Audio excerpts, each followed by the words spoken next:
I've been hearing this my whole career, that I'm too small for this guy. This guy's too strong. Canelo's now 10-0 at super middleweight, been largely untouchable at this weight class. Why do you believe that you're the man to knock him off? Because I'm the best. That's why. Let's clear the air. Everyone makes this matchup about size, and they're not wrong. Canelo's the bigger man in this fight. Crawford is the one moving up 2 weight classes. But let's not fool ourselves, people. Crawford isn't facing an unbeatable wrecking machine at a higher weight or some unsolvable puzzle. You've seen the answer to the issue of Canelo Alvarez to varying degrees throughout his long career. Some have managed to have success against the Mexican star before ultimately losing their fights. Some were on the business end of what are considered to this day to be controversial decisions, and a select few managed to completely outclass and embarrass Alvarez. These attributes, such as educated lead hand play, lateral movement and traps, high-level feint games, have historically led to success against Alvarez. This is a tricky puzzle to solve, to be sure. I repeat, not all who had success against the pound-for-pound star have managed to win. But Terrence Bud Crawford possesses all of the skills that each of these fighters use to either frustrate or completely neutralize Canelo Alvarez, and he does so in abundance. There aren't many who would disagree. Crawford is the most skilled fighter in the world, and if you think Canelo's too big, then maybe consider that Crawford is too skilled. He doesn't have to stop Alvarez to win. He just has to be the better man. Let me show you.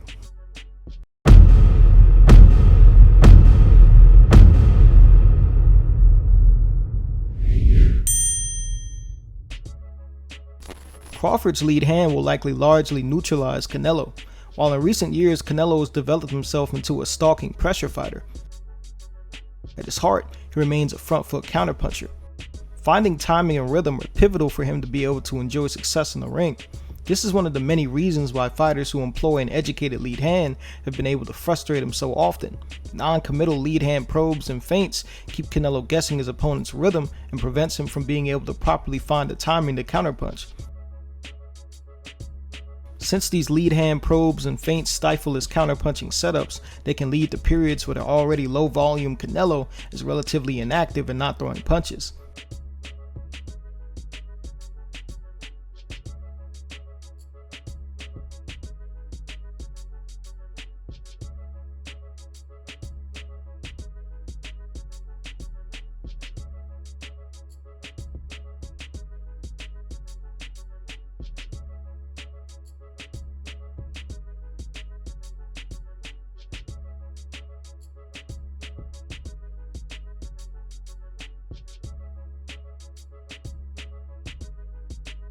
But the issues don't stop there for Alvarez. In his advance on the front foot, he often takes a plodding step into range and leans his weight over his lead leg, creating an imbalance in weight distribution. In this position, he can be literally knocked off balance at most.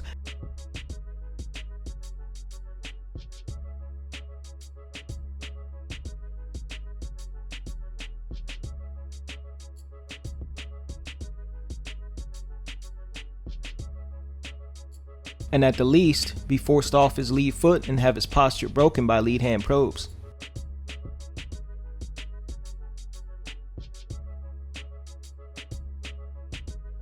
The plodding step itself has also been timed by jabs as he comes into range.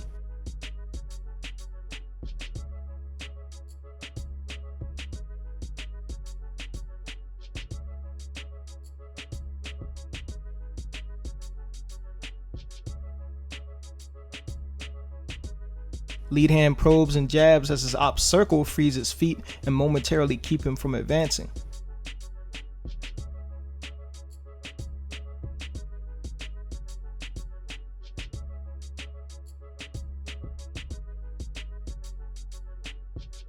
Unfortunately for Alvarez, Crawford possesses one of the most versatile lead hands in boxing. He uses his lead hand to probe and control distance in either direction, which could help keep Canelo from his best range, mid-range to inside,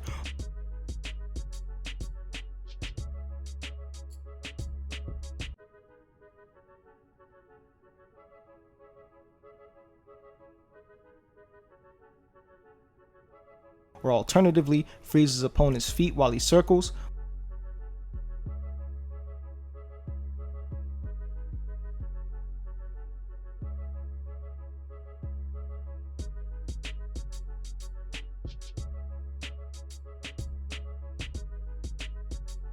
or uses the lead hand to draw out offense.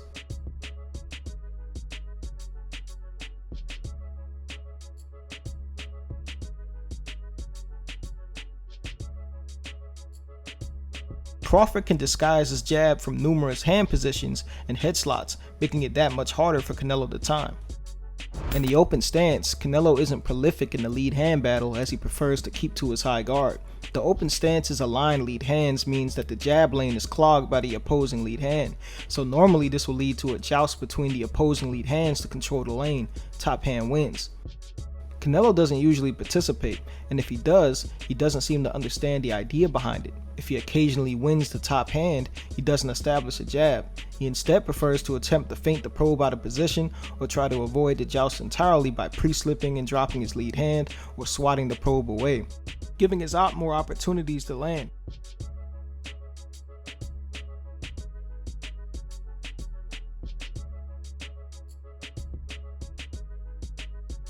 This will likely give Crawford free reins on his jab and serve as a trap or trigger to land punches.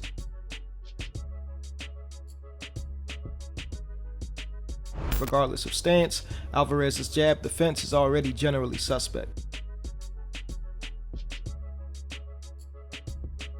To make it worse, Canelo has the curious habit of occasionally using a pseudo shell in the open stance. While the lead hand is in the sling, there's no barrier of entry between Crawford's jab and his face.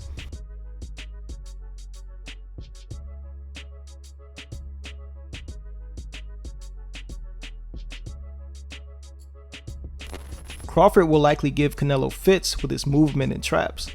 Canelo is often considered to be one of, if not the best in this era at closing distance while cutting off the ring, but I'd argue that's more an indictment on this era than anything. Canelo is at best very inconsistent in his ability to properly cut off the ring, especially to his right.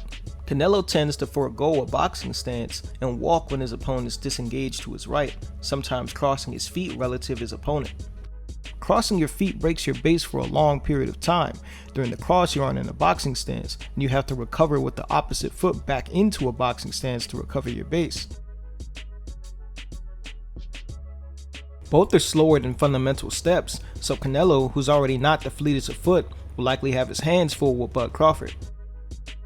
Crawford is excellent at lateral movement, using it as a part of his toolkit to control distance.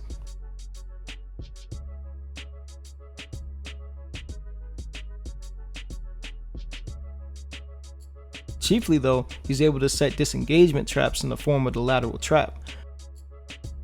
The lateral trap takes advantage of the simple fact that the mover knows when he's going to set his feet and the pursuer does not, meaning Crawford could set his feet before Alvarez does as he gives chase and attack while he isn't set or just as he sets his feet.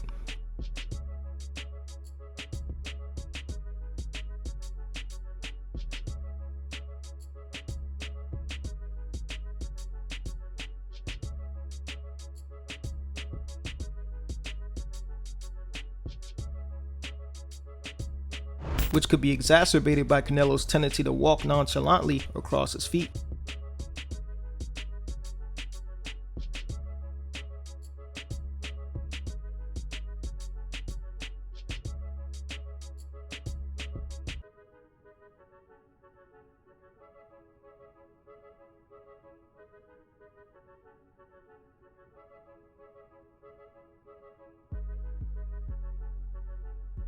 Even if Canelo manages to get Bud on the ropes, he tends to let his opponents disengage safely to his strong side due to his tendency to again walk in that direction. And huge hooks give his opponents ample time to escape. The plotting front step could open another tool in the bag of tricks of Bud, the disengagement trap. The simple disengagement trap is stepping out of range, letting your opponent walk back into range, and attacking as their base is momentarily broken or on the step, tailor-made for Canelo's most notorious means of closing distance.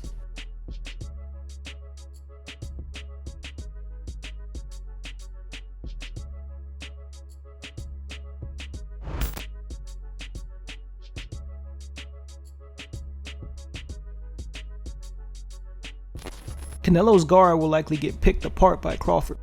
The active high guard uses mobile shields to pick off and parry punches.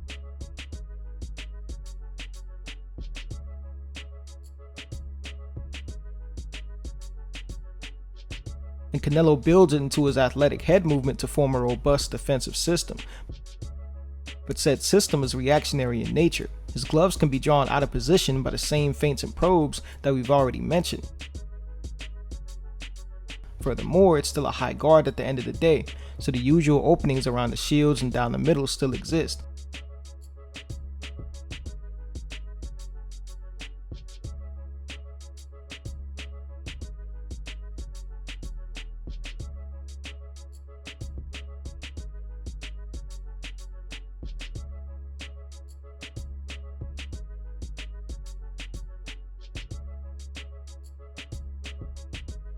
Crawford has been successful slicing up the openings in the guard, using probe to power to occupy gloves and attack elsewhere with destructive intentions.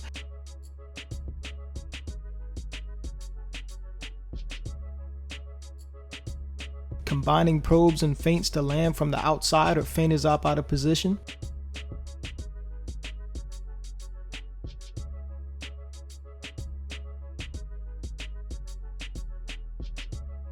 And breaking his opponent's base with the stab jab.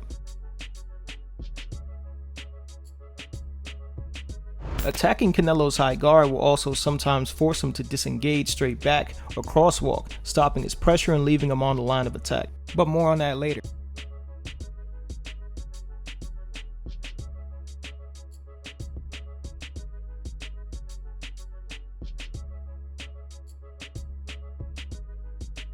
The high guard in and of itself also makes it easier for an opponent like Crawford to control a glove or gloves and angle out or angle out after attacking, forcing Canelo to work again to get back to his favorite position. Angle changes Crawford has been happy to take. Crawford can also then turn this into another disengagement trap, attacking Canelo as he comes in the range after the turn.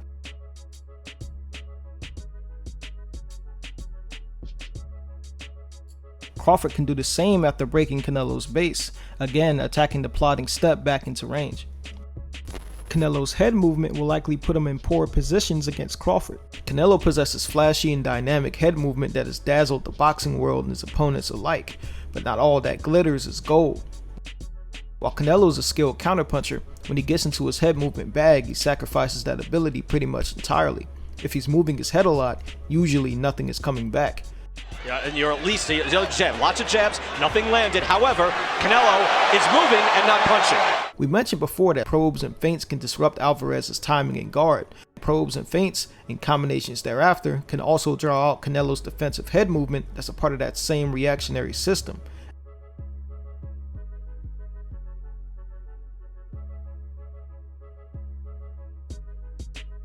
It's also a simple fact within the system of boxing. It's impossible to move your head to avoid every single punch, and even during its flashy displays of head movement, one or two can slip in.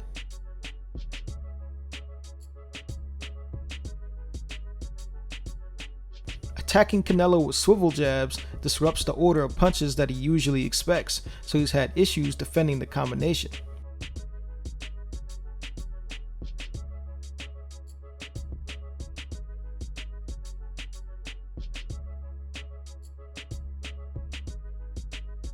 A combination Crawford has become known for.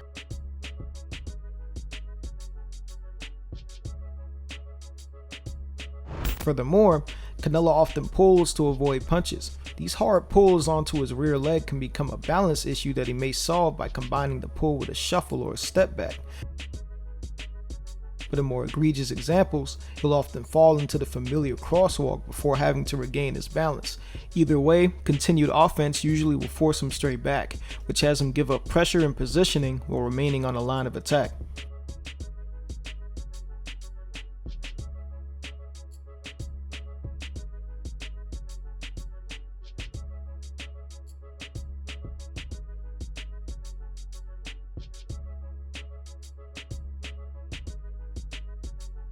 Crawford can force these situations and has shown he can be aggressive when attacking opponents as they retreat.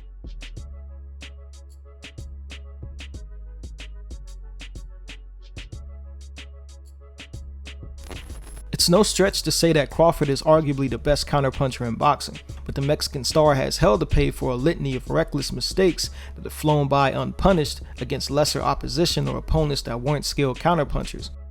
His signature punch itself, the level change hook, showcases his near total disregard for hand discipline, rear hand flailing somewhere into the stands for an already wide arcing punch.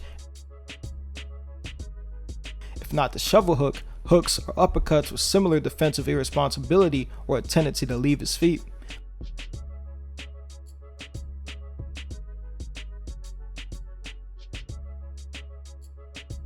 When he throws rear hands, he often reaches, his rear foot dragging off the canvas to varying degrees, sometimes to the point where he lands relatively square to his opponent or nearly throws himself out of his shoes, all while dropping his lead hand from his face.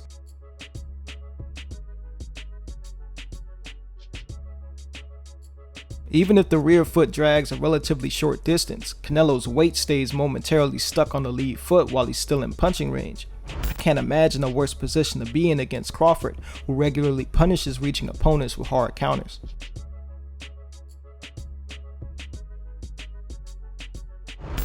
On that topic, Canelo has interesting behaviors after he throws his rear hand. Canelo will most likely either A, pull straight out from the inside. A deeper pull means he may be forced into a crosswalk after, giving Crawford the opportunity to place Alvarez on the back foot temporarily.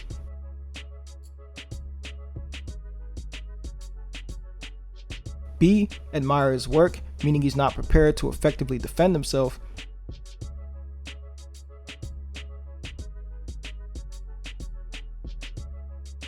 C, shell up into a high guard. This is the riskiest position to attack, as Canelo is most likely to counterpunch out of his high guard, but it would alternatively give Crawford the ability to control the guard and angle out, denying Canelo 50-50 positioning. Or most rarely, D, throw another wide hook or uppercut. This overall means that it's reliably safe to counterpunch Canelo after he throws his rear hand. Canelo often throws a power jab, pushing off his back foot into range. However, Canelo doesn't usually change the speed or timing of the punch. On top of that, he tends to jab flat-footed, meaning he doesn't recover his weight back to his rear leg quickly, leaving him stuck at mid-range. Against someone with the counterpunching of Bud, these jabs will likely get countered often. Crawford can even draw out these mistakes intentionally, as he possesses jab traps in his toolbox, using a throwaway jab to entice his opponent to throw a counterpunch and then countering the counter. For someone with constant lead hand probes, the jab trap can also work by momentarily retracting the lead hand after throwing. By removing punch traffic, the op can be enticed to begin offense, which you can then counter. A trap Canelo has fallen for numerous times.